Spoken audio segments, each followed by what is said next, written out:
Good evening, everyone. This is a meeting of the Inland Wetlands Commission, November 18th, 2014. Can those on Zoom hear my voice? If you could just give me a thumbs up or something, that'd be great.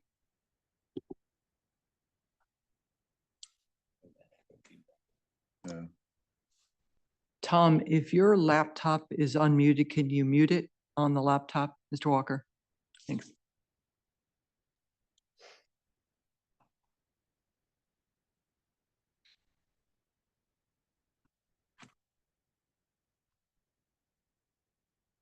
I'd like to have here this time. Hmm? I'd like to have Don here. But if he's not, what, a couple more minutes, huh? We're ready to go. Ready to go? Zoom people have confirmed they can hear us. So. We start with Don. All right. Are you ready to go? Mm-hmm.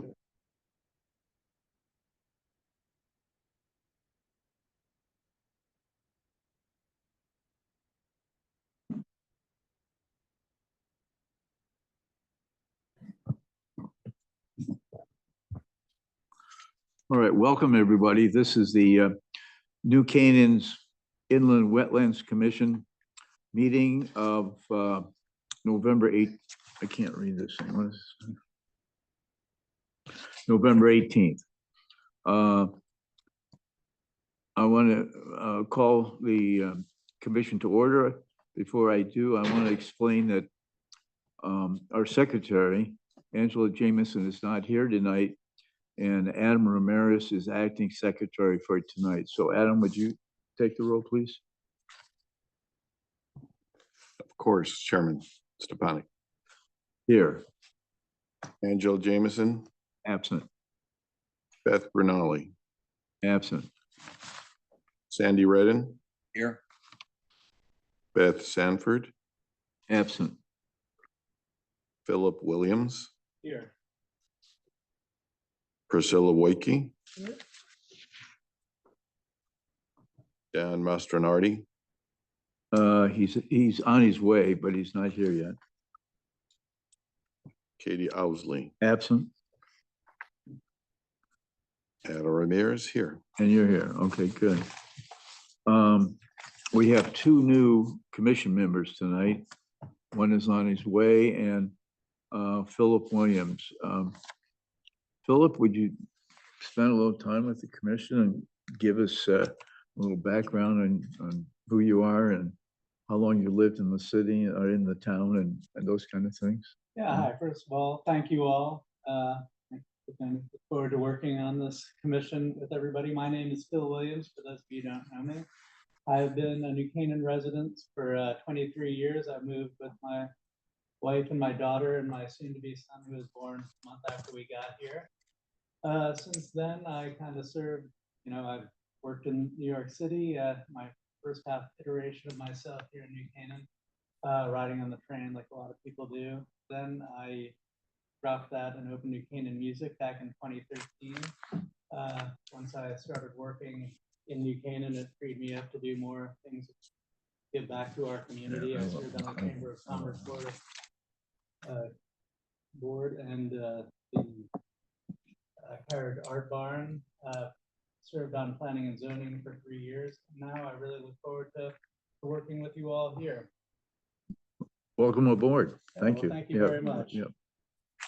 Thank you very much. We're waiting for the other new commission member to come, but in the meantime, I want to, Adam Ramirez, would you take the place of Beth Sanford, sub for her tonight?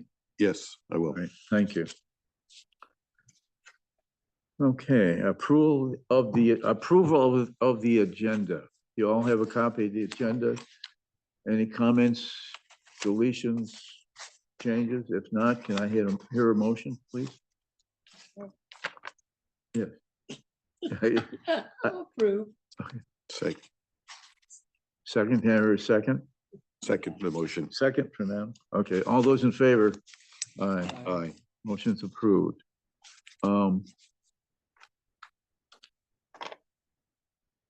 Approval of the of the minutes of the regular meeting of October 21st. Any comments, any deletions, any? If not, can I hear a motion? Make a motion to approve the minutes of the regular meeting, Hear a October second? 21st. I second the motion. All those in favor? Aye.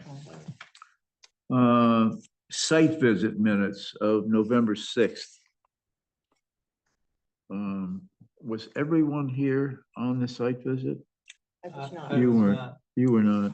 I was, you were. I was not. Okay.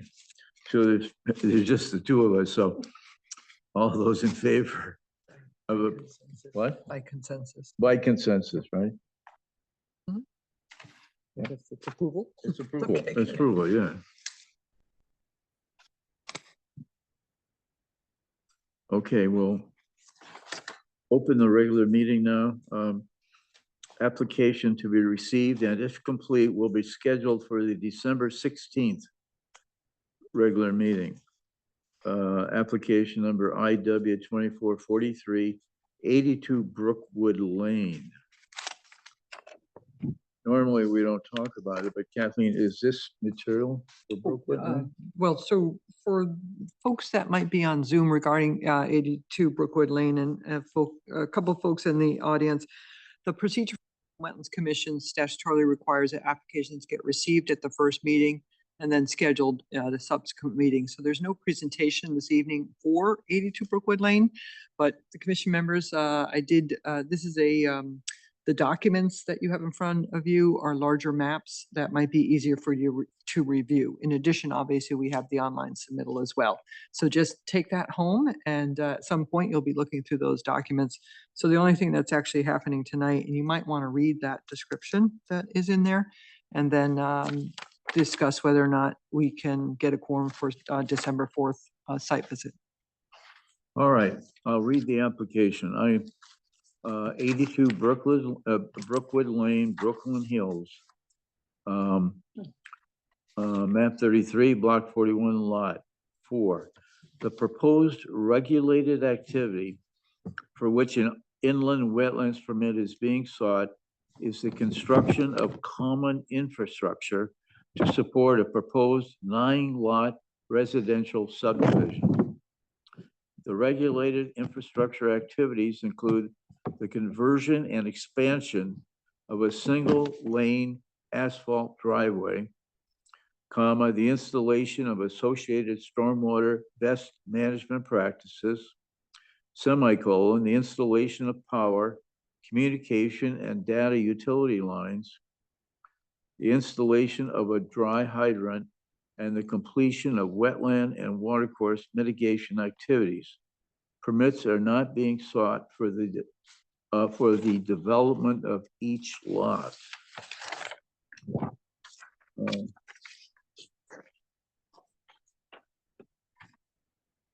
So we're planning on having a site visit on December 4th, Wednesday, December 4th.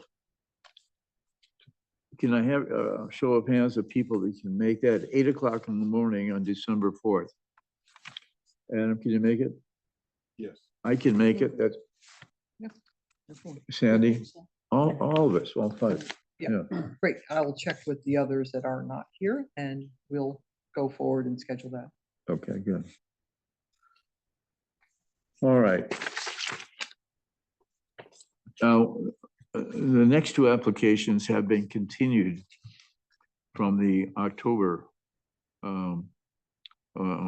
meeting. Application number 2434, 55 Running Brook Lane, Peter J.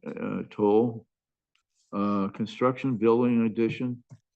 Disturbances include necessary grading and utility installation, including stormwater management system, establish construction entrances and access roads, fine grade and seed disturbed areas. Agent Brian Carey. Mr. Carey? Good evening, Commission. Brian Carey. For the record, Brian Carey, professional wetland scientist and director of environmental services for Land Tech, with offices in Westport, Connecticut. I'm here tonight with Jason Lind, and we are both representing the existing property owner for 55 Running Brook Lane, Peter and Julia Toll. We had previously come in front of the commission at the October 21st meeting, a little bit less than a month ago, and had made an initial presentation at that time to discuss the application that is now pending in front of you.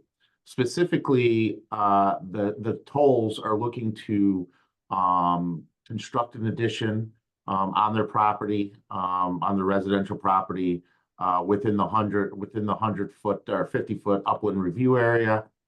The last meeting we went to, when we were in front of the commission, we did have a spirited debate.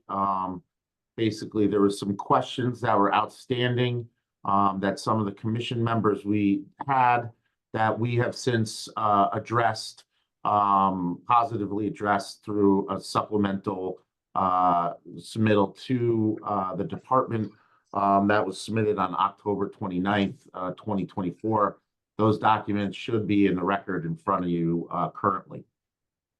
That being said, I just want to go back and just briefly to the original site plan that was submitted in August, September timeframe, just to review what had originally been proposed and how we have addressed a lot of the concerns that were raised at the October 21st meeting. As stated, the Tolls have lived in this property for a number of years and are currently looking to add an addition along the north side of the property. The property is encumbered with wetlands along the north side, northeast, and west sides of the site. We are proposing this addition with a proposed covered porch, stormwater drainage, and then a B100 reserve septic area, which will have no construction at this point in time. Some of the questions that were basically presented by the commission at the last hearing, which we heard and have addressed, were the proximity of the proposed addition to the wetland area, basically the establishment of a buffer zone. The commission wanted to see the establishment of a buffer zone, a redesign of the foundation. Basically, we redesigned the stormwater drainage, and we have put in a more robust erosion control plan. So this is the original plan that was submitted, and this is the one that we have prepared in response to the comments that were issued by the commission. You can see that we have now extended the buffer by about 10 feet. It's anywhere between 6 and 10 feet to the wetland line. We've actually put together a riparian buffer planting plan. Brian, Kathleen Holland for the record. Yeah. Can you share your screen? Because we're not seeing it. Sorry, I'm sorry about that. Okay, thanks. Sorry about that. There we go. So again, this was the original site plan that was submitted in September 2024 timeframe. You can see that we had provided drainage along with the B100 and erosion controls as required under the inland wetland regulations. This is the updated site plan that was developed in response to comments that were received at the last meeting. Specifically, you can see how we've increased the buffer between the proposed foundation and the wetland line, the existing flag wetland line that Land Tech established in, I believe, June of this year. We've also provided a pretty extensive wetland planting buffer. The area in where the wetlands are currently is maintained as lawn. We are going to convert that back into a vegetated buffer. One of the things the commission wanted to see was a very detailed construction phasing plan to basically make sure that there are no short-term impacts to the wetlands as part of the construction of the foundation package. I did prepare an extensive memo dated October 29th that's in the record that basically point by point goes through all the questions that were asked during the October 21st meeting. I'm not going to read all that just because I don't want to basically bore everyone. But I think the top parts, the high level takeaway from that memo is we did listen to all of the questions and concerns that the commission had and have addressed those, we believe, appropriately. There are no impacts to wetlands associated with this. There are definitely permit conditions that could and should be put in place regarding monitoring the erosion controls and basically having this area that will be planted bonding, which is a specific condition. I didn't receive a formal report from the town engineer, but we did receive clarification that they did review the plan and our subsequent stormwater management design, and that they had no further questions. This is actually a pretty small system. That being said, Jason Lind is also here, who is the project architect, and I know he can go through and answer some of the questions about how he changed in working with the tolls, how he changed the footprint of this building to basically shrink it to accommodate more of a buffer area for the wetlands itself. And then I can answer any additional questions once he kind of goes through. So, Jason, I don't know if you want me to, I can kind of go through with the screen sharing, or if you want to screen share it yourself. Yeah, thanks for the record, Jason Lindy, Sentient Design Works, architect. Do you have the site plan with the dimensions of the foundation, or I can share my screen if that's easier? Actually, it'd probably be easier for you to do that. Thank you, though. Hold on one second. Jason, we can't hear you, and I have my volume up as high as it will go. Can you lean into your mic or? It should be better. There was a train going by. That's better. Okay. There we go. Yeah, Electromagnetic fields. that's bad. That's worse. All right, can you guys see? No. Oh, there it is. Yep. There it is. Good. All right, great. So as Brian said, we've revised the site plan and in response to try to provide a larger separation between the wetlands demarcation and the actual footing line, which is the dash line here. We have shrunken the addition by 2 feet in width and moved it over an additional 2 feet. So we gained 4 feet. So we have a clear area at these tight points. This is just a very small area where there is this compression zone of about 6'10" to the footing and about 6'11" to the outermost section of the building. This has yielded, 3 times the clearer space. And we've reviewed this with the potential GC in terms of being able to get a skid steer and other equipment through here without actually crossing the lines of the wetlands. And the feeling is that this should be sufficient. We showed this 3D view last time, I believe, to clarify that this addition actually is fairly modest in height. So the requirement of having ladders protruding far into the wetland zone is not going to be an issue as well. And we do have an update to the section that we did show last time. This is the previous addition position. This as the revised. So we are still trying to maintain a small connecting element to preserve some windows of the house, but we've compressed this in response to the Wetland Commission comments. So you're seeing here essentially what the overcut would be for the foundation work. We've got plenty of room to the wetland line.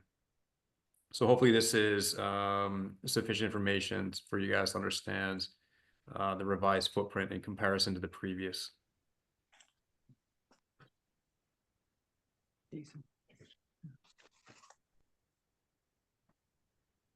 So Jason, I can just share my screen one more time. I'll just go over a couple issues. So one of the issues that came up last time is the existing functions and values of the existing wetland. As you can see, the wetland area on property is currently being maintained as lawn. There is still quite a bit of a buffer area within the wetland between the neighboring houses to the north and to the west. That being said, we didn't do a full functions and values assessment of the wetland, but the fact that it is being maintained as lawn means that this is would be a low functioning wetland in this condition. So by incorporating our planting plan, which is basically all native shrubs and trees, you know, we will try to reestablish a higher functioning wetland in that area. The area would be left to go dormant, so it would provide, you know, a understory over time as these plants and shrubs grow in. That being said, there would be no long-term impacts to wetlands as part of the proposal. Any short-term impacts that might occur, we really have eliminated that condition by putting in a double row of silt fence. Really the general standards and conditions of your general permits that you issue through the town, requiring site monitoring and bonding, it would be another level of mitigation that would be incorporated into any permit that was issued through the property, through the approval process. That being said, once the construction of the foundation and the stormwater system are put in, there really will, as Jason said, there really will be no ground disturbance that could cause a potential erosion condition, or that would be impactful to wetlands. Generally, you know, to put a foundation of this size in, this drainage system is probably about 2 to 3 days. And you're looking at, you know, maybe not even a month to put this foundation in with utilities. So the temporary disturbance would be limited to the extent practical to maintain the ecological well, it's not really sensitive, but the ecological integrity of this adjacent wetland. That being said, there is an erosion control pad here. Again, all this is standard temporary stockpile area. And, you know, we did, again, my memo did address looking at feasible and prudent alternatives. But basically, because of zoning setbacks and just really the architectural existing layout of the house, there's really nowhere else to accommodate this addition that would make sense for the tolls at this point. That being said, I am available to answer any questions regarding the additional information we put into the record since the last meeting. Yeah, Brian, this is Dan Stepanek. I want to congratulate you. This is a tremendous report. I think you've answered most everything. Is there anything that you had a hard time answering, or you didn't answer just because you couldn't get it done? No, this is pretty, and I want to thank your staff. Kathleen's really great about helping front load these applications. She's always got time to meet prior to submitting something. So, you know, this is, even though this is a little bit of a lengthy process, this is not that we can turn this around quickly. So, you know, as long as the engineering, we got her report back, there was no issues with that. We were able to put everything together pretty quickly. Anybody have questions? As Commissioner Redden, for the record, no questions. I just want to thank you for actually listening to us and then working with the homeowners, because I love the fact that, you know, the lawn that's crept into the wetlands, you guys are putting it back, and the fact that you're shrinking the addition. I don't see any long-term impact, so I agree with you and I appreciate all the work you've done. Thank you. Adam, nothing? Priscilla? No. Philip? All right, Special conditions. yeah. any special- Kathleen Holland for the record. Brian and Jason, again, the sentiment from me as a staff, thank you for listening to the comments that were offered and crafting a solution that balances the development opportunity to protection of the wetlands. I just have one follow-up question for Brian. The existing wetlands, as you noted, is currently, a portion of it is currently lawn, obviously not necessarily highly functioning.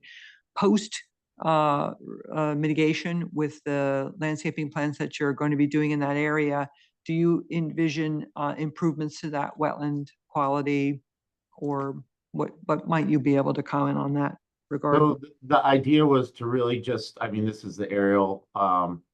I think what the idea was just to have this go fallow once we put the plants in.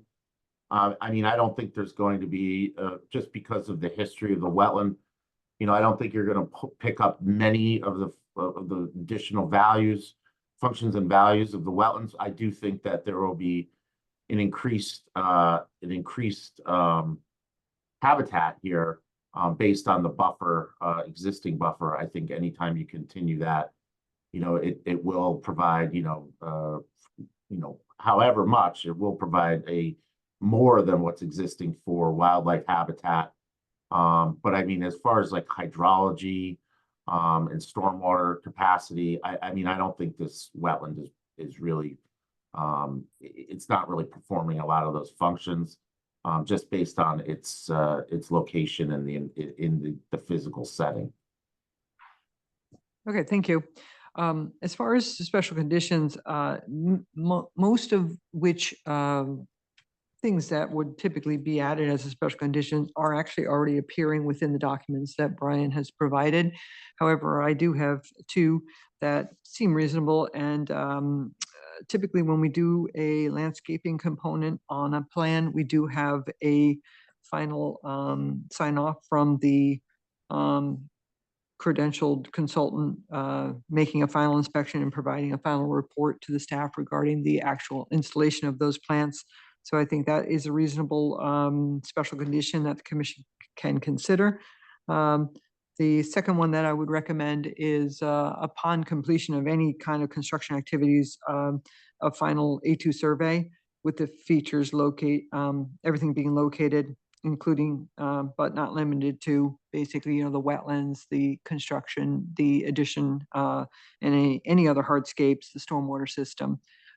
That has to be done as part of the process for planning and zoning, so it's not an additional burden to the property owner to provide that document. So those two items I would recommend. Any other comments? All right, can I hear a motion to approve? Commissioner Redden, I'll make a motion to approve IW 24-3455 Running Brook Lane with the two special conditions that staff recommended. Final review of the planting and then the A2 survey. Commissioner Ramirez, I second that motion. All those in favor? Aye. Aye. Anyone not approved? Okay, good. It's approved unanimously. Thank you very much. And Mr. Toll, I do see you on Zoom there. Thank you for joining us tonight. If you have any questions as we issue the permit or whatnot, please feel free to reach out. Thank you. Yep. Thank you very much. Appreciate it. Thank you. Oh. All righty. Moving quite along here, number 8. This also was continued from October. 342 Indian Rock Road.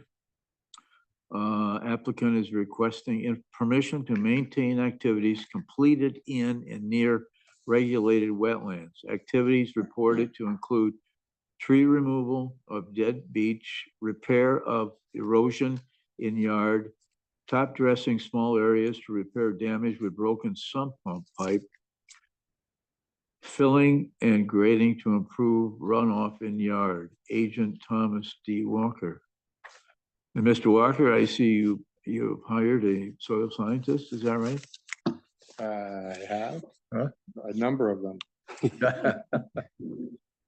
Good evening. Ask for one, but Yeah, some got too busy and they couldn't follow through, so. okay. Just put on your mic so that it's green, Yeah. so we pick you up. Thank you. Do you want to start and kind of introduce who you're? I only see one here, so you might want to introduce. This is him. Jim McMahon, and he helped me out, and we gave him a call after several other people couldn't find time in the schedule. He came by a couple weeks ago, I guess it was, and spent probably 45 minutes walking around, taking measurements, taking pictures. He explained what the work we had done and what some of the concerns were, and reviewed all the material, and has been working on putting together a report. Was trying to figure out exactly what it was that you all were looking for. I think he got some aerial photos going back to 2016. It seemed as though this drainage pipe that had broken free, that had eroded some of the lawn, that I replaced and then recovered. He found evidence that it actually did exist prior to me fixing it, and can get a measurement on how far out it went. And then we can compare that to the pipe that I replaced and see how accurate it was. I just want to note there was no pipe when I replaced it. It had already been broken off and removed long before I was there. So I had no idea how long the pipe was originally. But we seem to have found a picture that gives us an idea. So, All right, that's good. Mr. McManus, Yes. is that it? Your first name is Jim? James, or Jim McManus, certified professional soil scientist, Oh, did you Yeah. do that? Yeah. JMM Wetland Consulting Services, offices in Newtown. And where? I have about 35 years of experience. I've done over 4,000. Newtown. Okay. I've 35 years of experience in soil and natural resource projects. I've worked from Maine to Florida, as far west as Minnesota. I've done over 4,000 wetland delineations.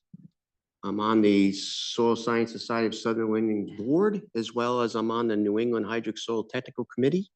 And what that committee is folks like myself, wetland delineators. We go out as a committee and find better ways for them to indicators in the soil to help them delineate wetlands. And we do that all over New England, from Maine to Rhode Island to Connecticut. So we do the whole East Coast, trying to figure out better ways to delineate wetlands. So that's me. I have a graduate degree from the University of Connecticut. Like, I don't think I mentioned that. And again, 35 years of experience in doing wetlands. All right, thank you. I visited the site on October 28th, just to get a feel for what happened.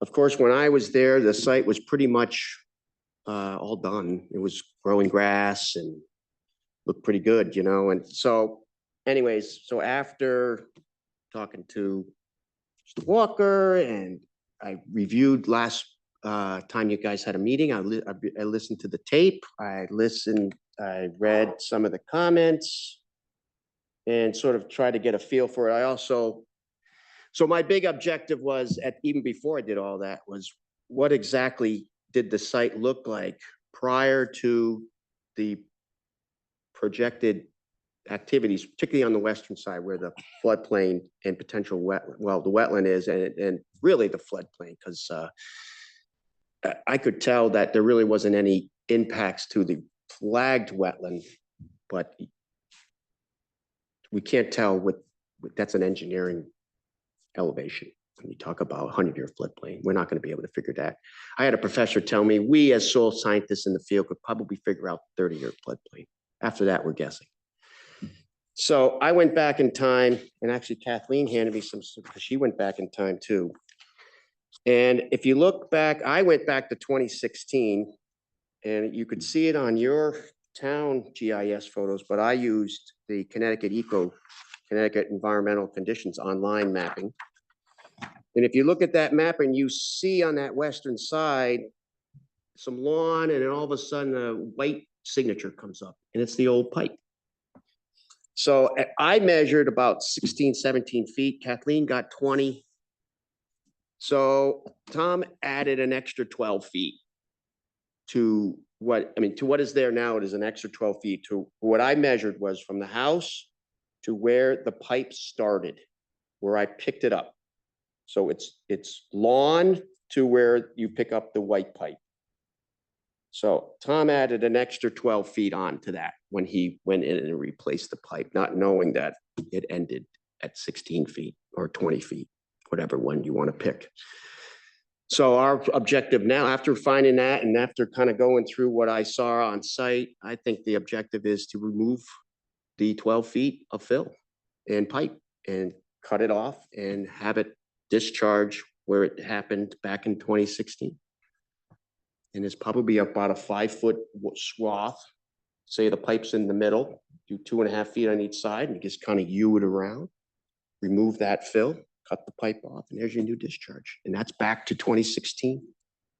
And actually Kathleen's thing has actually a 2019 photo that shows exactly the same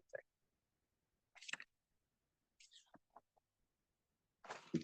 So that's our objective tonight, is to move the fill within the floodplain of the 5 Mile River, and that would restore that area back to its original condition, which has been like that for some time, many decades at this point.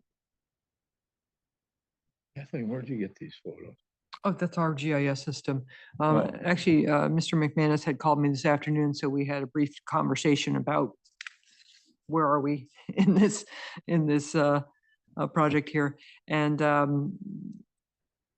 he had visited the site, like the commission also visited the site after, frankly, everything had been done for about 6 months now. So it's very hard sometimes to distinguish what needs to be done to correct things that perhaps are in the floodplain or in wetlands. And as you know, floodplain is also in the definition of wetlands. So we're really not going to have to worry too much about Where the whether or line not is. it's in wetlands or not. It's in the wetlands. Yep. It happens to be a floodplain. Absolutely. So,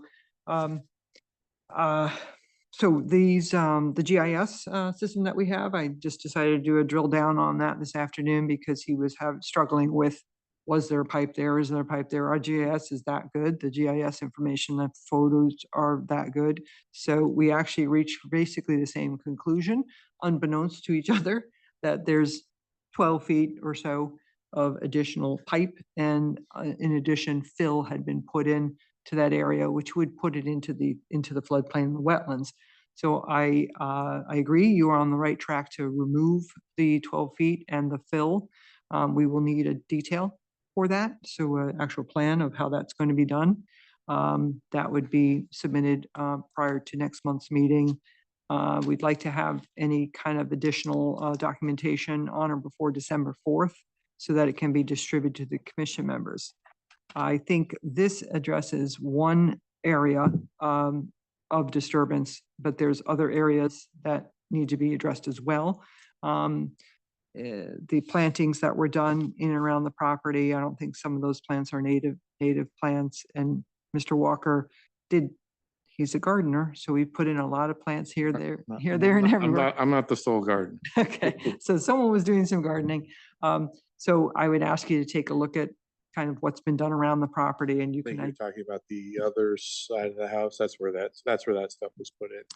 it's combination, you've kind of got a little bit going on everywhere. By the 5 Mile River, there were some trees, some shrubbery and small stuff added down in that area that hadn't been there previously. The area adjacent to the water course along the backside, there's some, I don't even know what the plants are, but there's various plants and whatnot in that area. I don't know if they're appropriate or not. They don't appear to be appropriate because they're not native, but and just any other disturbances that had been done, because there were other areas that had been had been disturbed. I did share those, the photographs with Okay. you. Yeah, I did, let's step back. As on the eastern side of the site, there's some ornamental grasses that were put on near the house and on top of a water course. I don't have a really great concern about that. It's more of a landscape feature there anyways. The wetland is very close by and it's shrubby and it's forested. And that's the area that hasn't been impacted. I don't really have a problem with a few ornamental grasses next to the house. And they're gonna. If you could just include that in any report that Sure. you're going to provide. Yep. So then we can. Yeah, I'll review that comment on information. the entire property. Some of the other items from the pictures, Mhm. again, forget about the floodplain issue at the time. I'm just looking to see, I saw some during the wet condition. Tom was trying to finish the job in the wet condition, so I saw some rutting. I didn't see that rutting. It wasn't filled. I think it was more of just the ruts were pushed down and flattened out. I didn't see any additional fill. If it was a fill, it's not, it's de minimis. The rest of the project site, I really, my first impression, forget about the wetland, I mean, about the floodplain part of this, I think was more of a individual landowner maintaining his yard. And in the state of Connecticut, we can maintain our yards without having a permit. And that was my first brush of when I saw a lot what was happened. I didn't see those previous photos because I had just been on site, but the site was stable when I was there. If you look in some of the aerial photographs, some of the rutting, which was in the lower part, it wasn't on the top part of the lawn. You sort of went down into the lower where the wetlands, not only floodplain wetlands, but wet floodplain wetlands. That was never forested back in 2016 and even beyond, back before that. And it still looks exactly, in my opinion, the same it was there. They just pushed down or less protruding ruts from a small. Ruts are still there. I never. Ruts are touched still them. there, but I mean, it's not like they're Just- like these it's settled huge on gully its own. ruts. I mean, they're very, I saw them, but I mean, there wasn't a truckload of soil brought in to fix ruts from a tractor that was in the, I didn't get that impression at all. And So those are the types of observations that we're looking to have you provide the commission so they can agree, disagree, and I did want to move this bring, forward. I did want to bring one thing up. We did receive a fine. I know we've already paid $1,800 in application fees, which I think is a little higher than normal. We did get $1,000 fine, but I did have a issue with some claims in that fine. It said that we brought in 18 inches of fill in a 5,000 square foot area. 18 inches of fill in a 5,000 square foot area is 380 cubic yards. That's approximately 18 truckloads if they fill completely with their 20-yard max. And typically they do not. So you're talking probably 25, 26 truckloads. There's no way I brought 26 truckloads in there. That's just absurd. And 18 inches is absurd. I couldn't move that much dirt with my small machine. It would take me months, one bucket at a time. So I'm not sure where that number came from, but I can let's- explain actually. If there are two different statements in the citation, this is actually coming up later on the agenda. okay. I can address it now if you'd like. Would you like me to go ahead now? It is two different statements. By no means do I think you put 12 to 18 inches of fill across the entire or 5,000 square feet. I agree with you completely. You did not do that. It's actually when citations are issued, descriptive terminology is used to explain why you're getting the citation. So the first bullet is disturbance of approximately 5,000 square feet by manipulation of existing soils with the use of a backhoe, relocation of existing plants, installation of new plants. You did have a backhoe here, there, and everywhere on the property. I roughly did a calculation using So you're saying GIS. that road over roughly 5,000 Yeah, square feet. that's it. combination of this- wetlands and upland review area. Development, yes, the entire, I only took how big is this acreage? It's like a It's 3.8. 5,000, I really made it quite small. Then the second one is spreading a trap rock in an area over wetlands. We know that was done. Depositing approximately 12 to 18 inches of material in, over, and within the 50-foot review area to the floodplain. That's only that specific area. That's not incorporating 5,000 square feet. It's just specific to where the pipe was put in. And Because I can tell you there wasn't 12 to 18 inches put in that area. If there was, if you look in the application that I submitted and I pointed it out, the pipe is still exposed. So, and it's a 4-inch pipe. So there's 4 inches is literally the max that was in there, and the pipe laid right into the trench where the old pipe was, or had been missing. So, Well- there's never put 18 inches of soil down there. So how deep is the pipe? It's just under the surface. I mean, it's literally on the I mean, it's exposed at one end, Top of the pipe is exposed? at one far end, yes. Where it discharges. And you want to Yeah, cut off great what, question. 12? We're gonna move back 12 feet. Bring it back to what was And originally, then I'm just gonna cut it, I'll just drag it all out and it's gonna be exposed again, so. This is Commissioner Redden for the record, and I appreciate you saying that, in the state of Connecticut, we can do work in our yard. I do my own landscaping. You're coming in very late in the process. I absolutely appreciate everything you're saying. Right. And I thank you for finally hiring somebody. There's a history here of, quite frankly, not listening to the commission, ignoring the commission, sending documents an hour and a half before the meeting, or sending an email. So there's a history here. We're extremely willing to work with residents here. We all live in town. If there's a pushback, or if there is what we see, what we interpret as someone, quite frankly, not telling us an accurate happening, we're going to take issue with that. There are a number of people who went to that site at a number of times. Photos were only taken once, but we all know what we saw, and there were others other than the commission. So there's a history here. So I appreciate where we are today, and I think we're going to get to a conclusion, but Yeah. you got to understand that, appreciate that feedback, and I can just tell you what I saw. right. And I saw what I saw on October 28th, and I reviewed aerial photographs, and I could say that there wasn't dump trucks being dumped to fill here, at least not in the last I month. agree. Absolutely So, agree. I mean, That's not what the citation says. So. I don't take, I understand what you're. I'm a third-party bystander, trying to get the walkers out of trouble. So all we're looking for is on or before December 4th. Yep, Mitigation plan that addresses all of it, so that in time for the meeting, we can review it and we can move on. you got it? Is that okay? Sure. We know we're gonna do something. And I have actually tried to hire several people, but they just have not been available. People are very, very busy these days. So it's not that I told you I was doing one thing and said another. That's just not the case. So you can ask, Jennifer was on the phone calling people as well.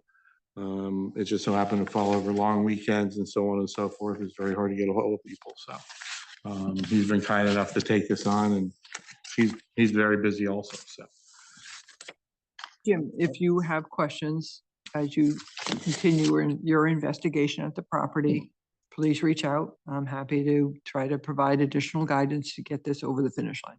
Yeah, I pretty much laid out my plan of attack, and we'll put up a little something together, what it looks like a planting plan, and with some nice native plants, shrubs, and maybe a few trees, and we'll figure it out. Can you do something with video? Can you do something, slides up there that we could see them? Yeah, we can do something. Yeah, I'd like to have the commission look at. Yeah, I don't have any. I haven't seen those photos, okay, so, and I'd like to see them. I'd like to be more familiar with them. That doesn't mean we can't, but. Yeah, I didn't bring anything tonight because I'm here kind of to get some information, So, to see what the next step is for me.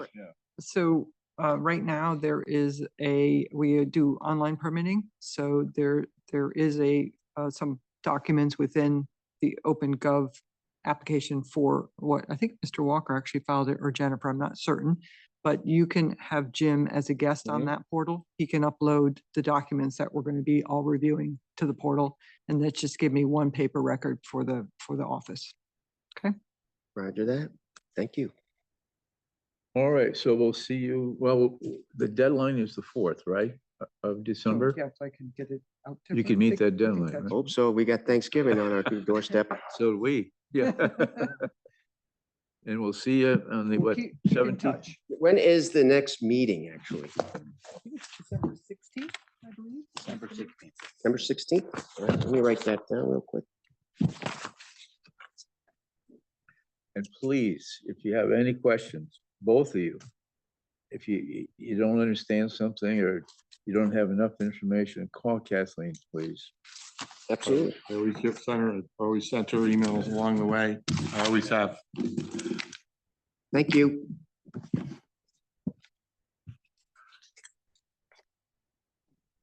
Thank you.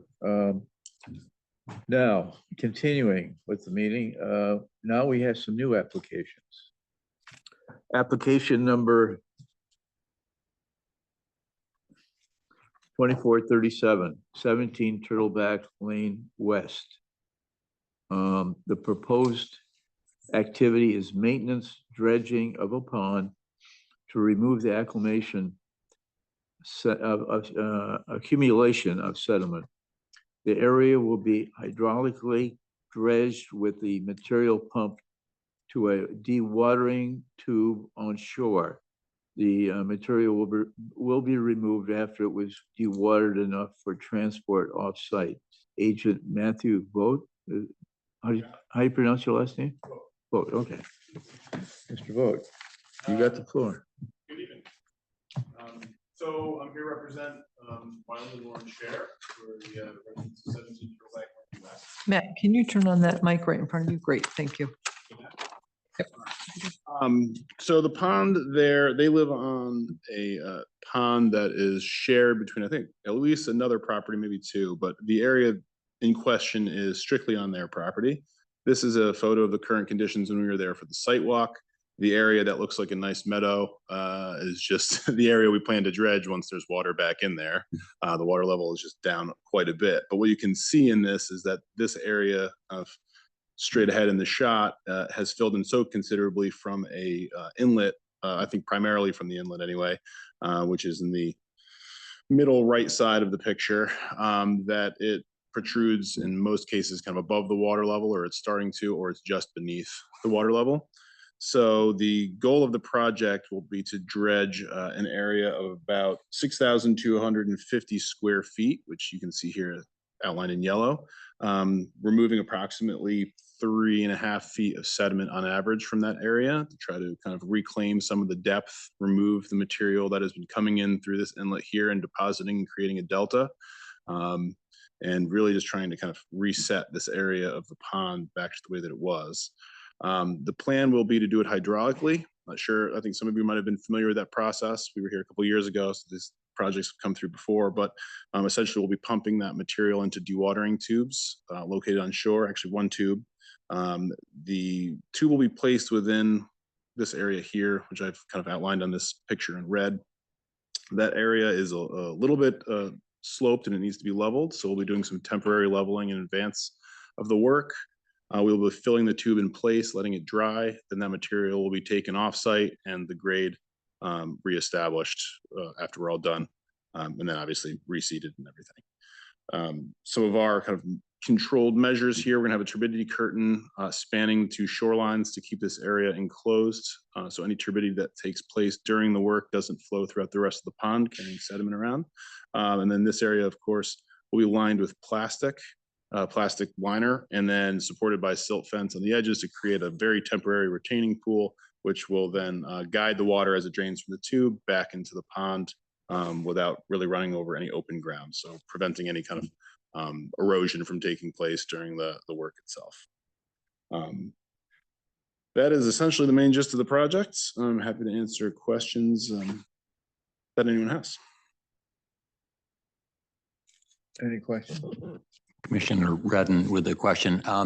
Love the idea of the project that it needs to be done for sure. I'm just curious so you guys dredged the area, I guess, north, if I'm looking at the map correctly. Does that non-dredged area come back and refill this area, or how does it stay? Great question. So, for the most part, in a pond like this, those areas which are untouched, there's not going to be that much movement, especially the way this is situated. So what you have here is the primary inlet that I'm aware of comes in kind of right through here. So the stream isn't flowing right now, or it wasn't when we were there for the site visit, but that's kind of one of the main sources and what's bringing in a lot of that material. So that'll have its own kind of issues, and that's always going to be an ongoing issue. But as far as kind of the rest of the pond, you'll get some of the wind action, leaves blowing this way over time, that'll kind of work its way back this way. But I don't anticipate the accumulated sediments in those areas to really shift on their own just from kind of natural pond activity. There's not a heavy current or a heavy flow coming washing across that area. So Second question, Sure. how long does it take to get to this state? How long ago was this dredged? Is this, that's a great question. I honestly can't answer that question. I don't know if the commission has ever seen that come through since now. So 36 years. I haven't seen this I one. mean, hope is that, you're looking at a project that's not going to need to be done again for 20 years. That's the hope. Weather events, these days are a little different, but we'll see. Yeah, this is Dan Stepanek. You still have some water in the middle, is that right? How deep is that? Is that far out? I haven't actually checked what the exact water depth is now, or at least what it was when we were there for the site visit. I think What has happened to the aquatic animals, or not animals, but fish and other the frogs and things? Have they all died or moved on, or are they in that little water that's remaining? I mean, I think that pond extends a lot further around the corner than we could see. And so there's definitely area of refuge there for them. To my knowledge, there hasn't been any kind of significant fish kills in the pond that have been reported to me or really? anything like that, which would be pretty they're obvious to still the there? homeowner. So So you can go there. Oh my, surprisingly what kind resilient. of fish are in there? I mean, is it little ones. Yeah, yeah. So I haven't done an assessment of all the species that are in there. I would guess you probably have some minnows and maybe some bluegill or something in there, but you can get the occasional small bass and Yeah, pond wow. like that. But, that's one of the advantages. I mean, obviously, when we were there, you can see that's a meadow now. So judging that hydraulically really is on the table. We'll be waiting to execute the project till hopefully we can recharge the system a little bit here with some rainwater eventually. And when we do that, one of the advantages is that the area that we're pumping is the only place that we're actually actively disturbing. So the whole area, the whole rest of the pond can act as an area of refuge for any wildlife that wants to kind of make its way away from. So how deep does it have to be before you can do this? So our machines need about 18 inches of water. 18 minimum inches. to work. Yeah. Yeah. For new commission members, do you have any images? Oh, there you go. Yeah, sorry. Oh, I forgot a couple excellent. more Okay, slides. so this might be helpful to some of the commissioners that haven't Sure. seen this type of dredging before. It's not a traditional dredger where they sit on the shoreline and excavate with a big excavator. He's actually has a pontoon that he floats in the pond and almost vacuums, if you will. Essentially, yep, there's an auger head that kind of comes off the front of this machine and then has a pump on it, and that pumps that material through a 6-inch pipeline, which goes to, this is the geotextile dewatering tube. So this whole thing is a woven fabric that retains the sediment that gets pumped in there and allows the water to drain out. And then here in the picture, you can see the plastic lining supported by silt fence, which you guide to essentially what we call a chute, which is just the pathway for the water to return to the pond. Commissioner Ramirez, the diagram that you showed with the line across the pond, is that the limit of their property line? So, yes, essentially the limit of their property line is pretty much the limit of where we will put that turbidity curtain. So it stays on their property, which also is about the limit of what our dredging area will be, which is measured about 80 feet from shore straight out. And did they speak to the neighbors about the plan to dredge? I know that they've had conversations throughout the course of the project, but I haven't personally. And the neighbor, everyone within 100 feet was required to be notified of the application. So they received that type of notice, but I know the neighbors have spoken because they share the pond.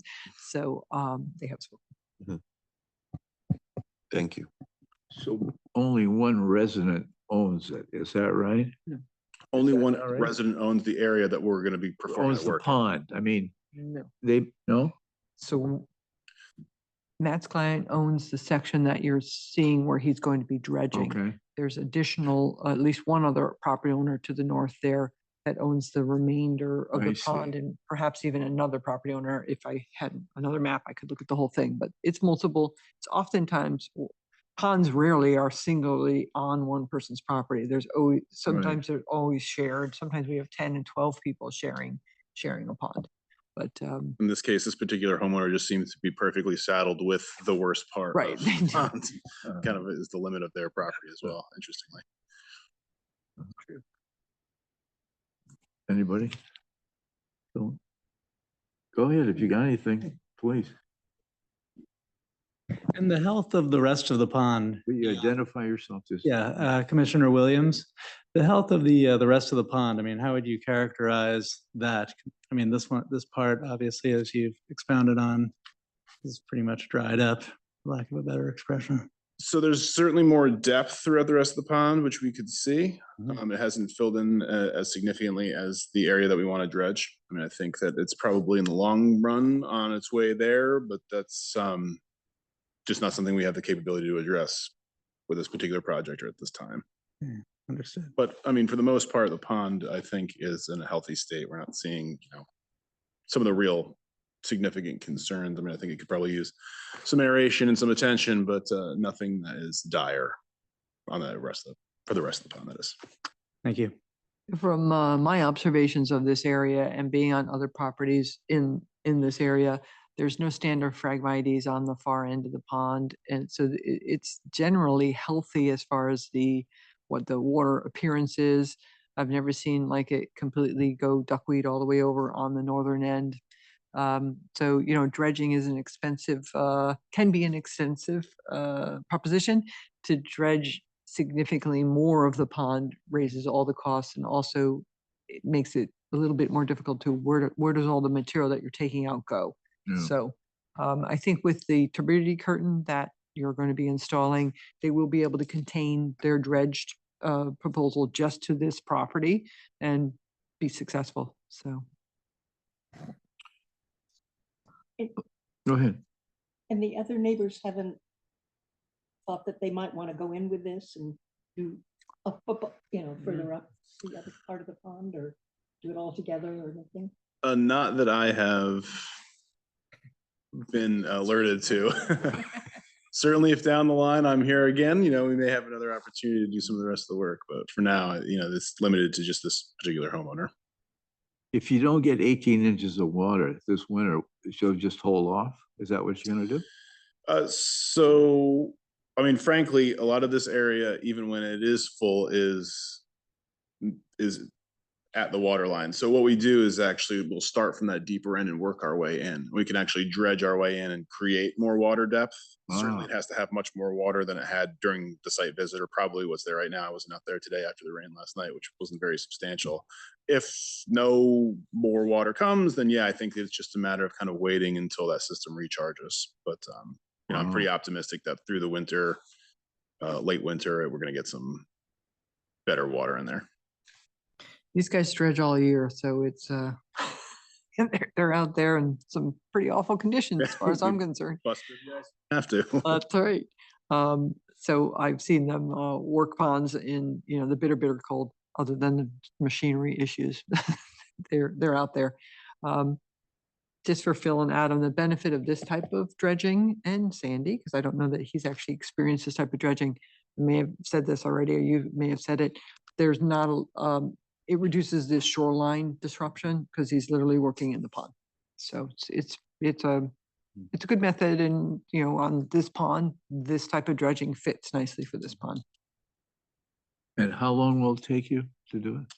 We'll probably be dredging there for 3 to 4 weeks. Weeks, huh? Yeah, for the process itself. And then that dewatering tube will probably sit there for 6 or 8 weeks to drain enough so that the material can be loaded in trucks and then hauled away without creating a mess on the roadways. Anything else? Anybody? When do you want to begin? At some point, I think that this point we're probably looking at after the first of the year, but sometime during the winter of 2025, whether that be January, February, or March, I'm not quite sure yet. I haven't locked it in completely with the homeowner, but within that window. The goal would be to have that material removed before the more active summer season so we can get grass planted and growing and everything stabilized. Just as a side, when we were out there, there's a couple of tires in. You probably find a lot of stuff in there, don't See you? the tires. Huh? You saw the tires? I saw that. a tire at the other end, yeah. Huge, He took like barrel.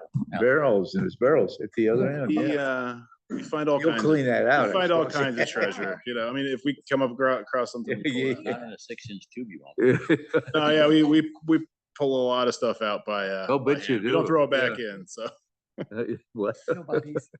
not yet. Any other questions? Can I hear a motion to approve? I'd like to make a motion to approve, okay? There's no special conditions on this, no? I honestly could not think of any special conditions because it's a straightforward dredging. There's no landscaping activities. I'll be going out and doing routine monitoring as he progresses, and then we'll do a final sign off upon completion. So I could not think of any, but if the commission members are thinking of special condition, you can discuss it. Take the Second the tires motion. out. Oh, yeah, we'll remove the debris. That's Yeah, if it's obvious debris. That's a good special condition. I didn't see it. yeah. Yeah, I think that's reasonable. Remove obvious Hey, seriously, non-native debris. Yeah. put a special condition in there? Yeah. Wow. that's- You just automatically would do that, wouldn't you? Yeah, if we come across stuff, we just take it out as part of the Just take it out, process. yeah. All right.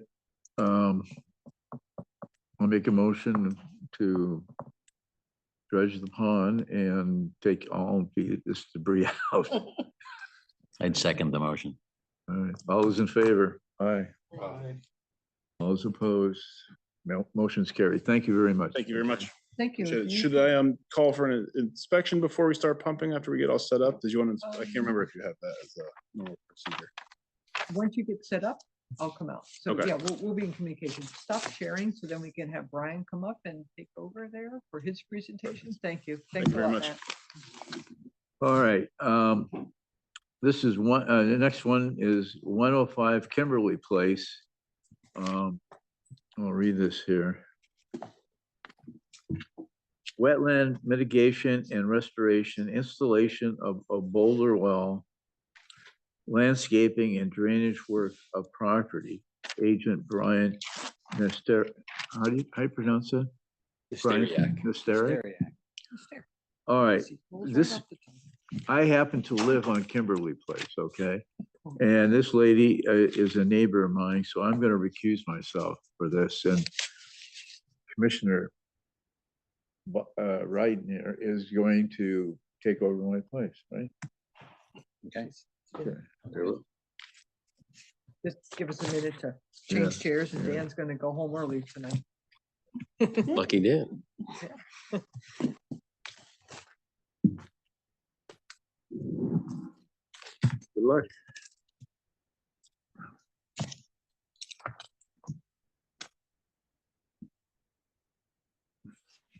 Yep.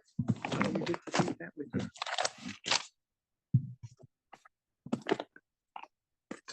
Bill, it's nice meeting Yeah, you. very Okay, nice. we'll see you later. You want me to physically move? You don't have to, but whatever you're comfortable. I think with. I'm good. Okay, good. I'll turn this on. Okay, Mike, thanks.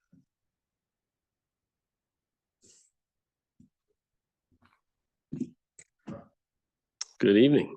My name is Brian Nesteriak. I'm a professional engineer and land surveyor with B&B Engineering. I'm here representing the owner of 105 Kimberly Place, Marjorie Percy. We are, let me start with just sharing my screen. Make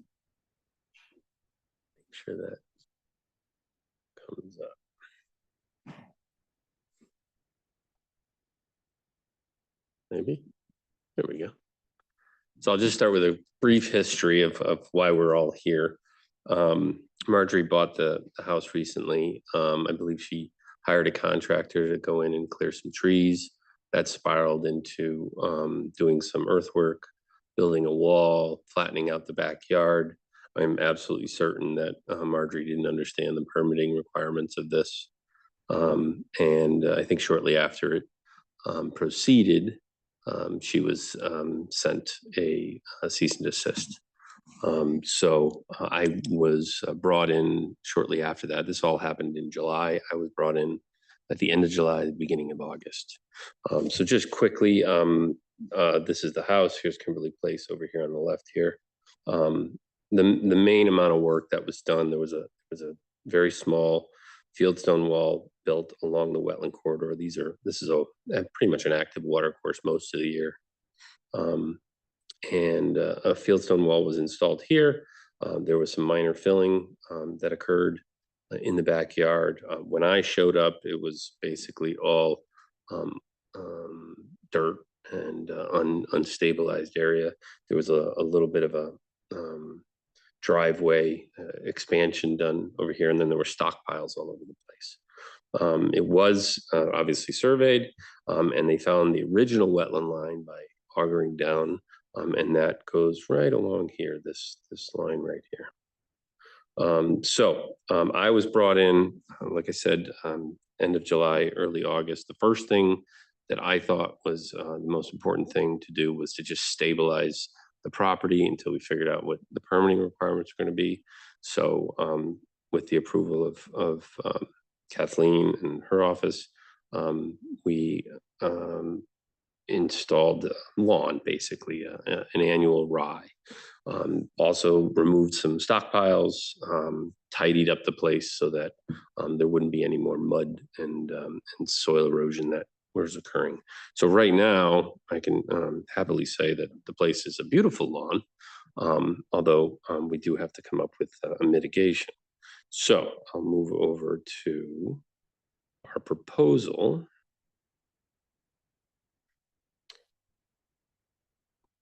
Which I cannot find. Hold on, I have it. I just need to change it to that.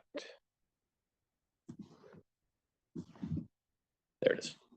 So from a mitigation standpoint, what we're talking about doing, we're gonna move the wall. We're gonna move it back to behind the original wetland line.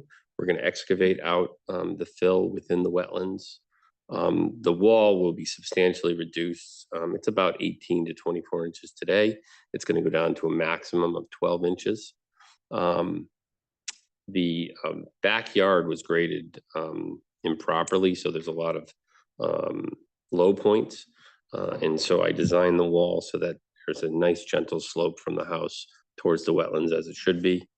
We're going to also, while we're there, put in some drainage to help with the water issues that the owner has. So we did install, or we did propose underground detention systems in the front and back to take the gutters.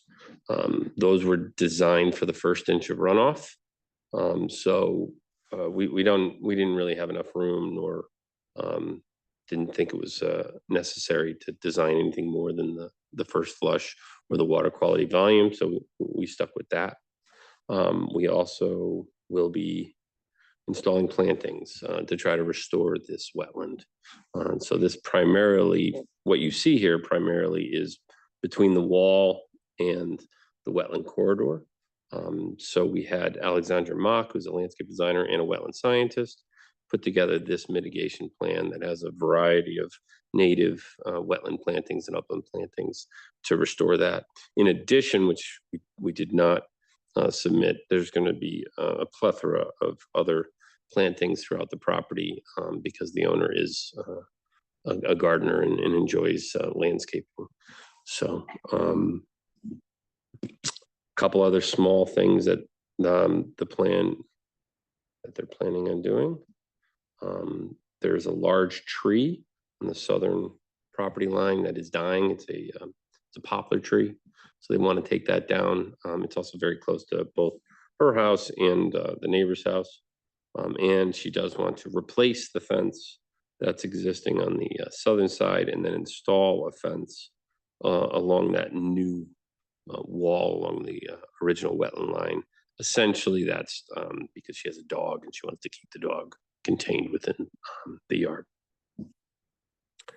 I think that covers everything, or at least of the proposed improvements, and I'll be happy to answer any questions from there. So a quick observation.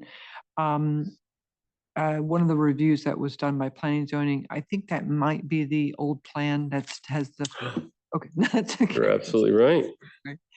So just everything else was absolutely, nothing else changed. So the one comment that came from planning and zoning is you're not allowed to have a wall. I think it is within 10 feet of the. 10 feet.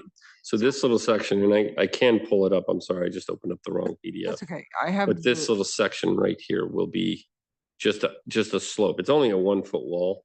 So it's just gonna slope up in a 5 foot section as opposed to having that wall there.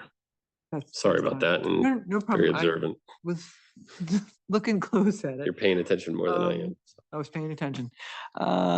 Everything else that Brian mentioned, the removal of the wall that's there, the removal of the fill, taking, all that's going to be disposed of properly off-site, the reconstruction of the wall out of the wetlands, and the landscaping plan that has been developed basically restores this property to, if we pretend that he had come in to ask to do these things, this would be an application you guys would probably readily find favorable. So we just got the cart before the horse a little bit on this one, and we are in the back end of looking at a mitigation plan that I feel is appropriate and well developed.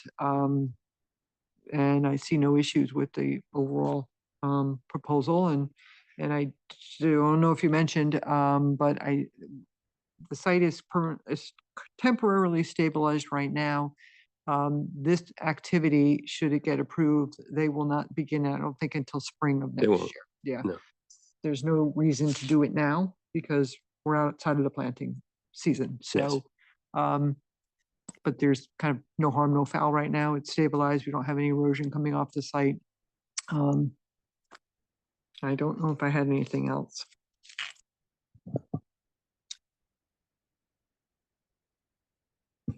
Commissioner Redden, for the record. So thank you. On the site visit, you were really clear and you laid out, very good plan, which was understandable, and now presenting it, I didn't see any change. I don't see any issues. Does anyone have any comments, thoughts?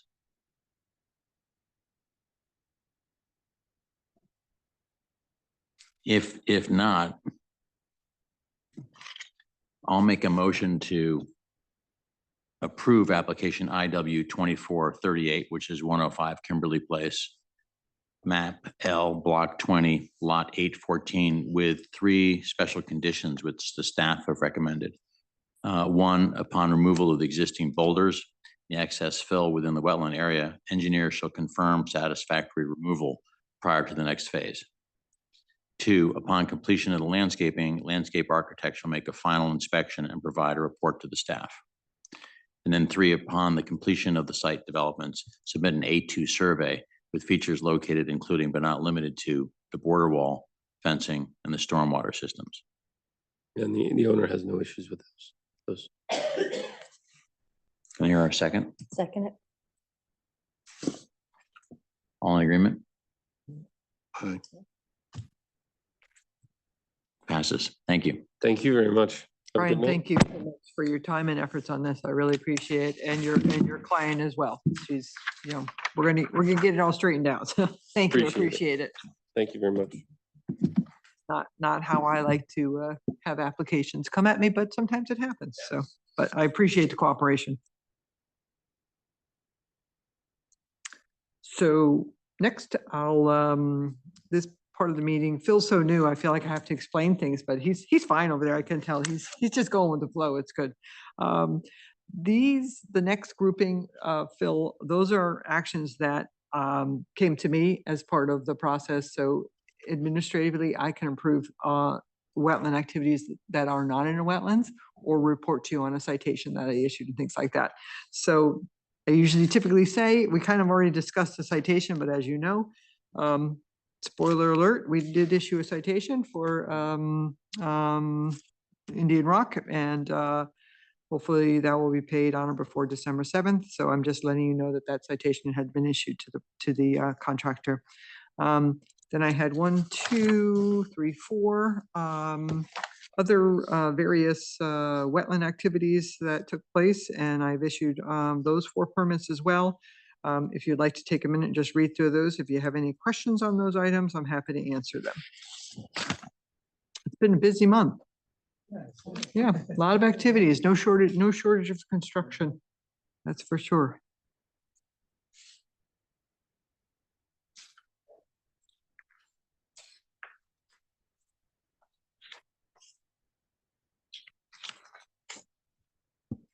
Any other comments or new business to be discussed?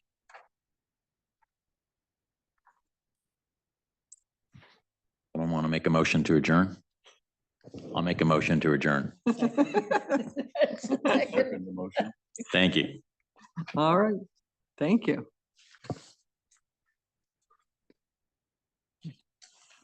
Which device I'm using? Do you need a motion to adjourn?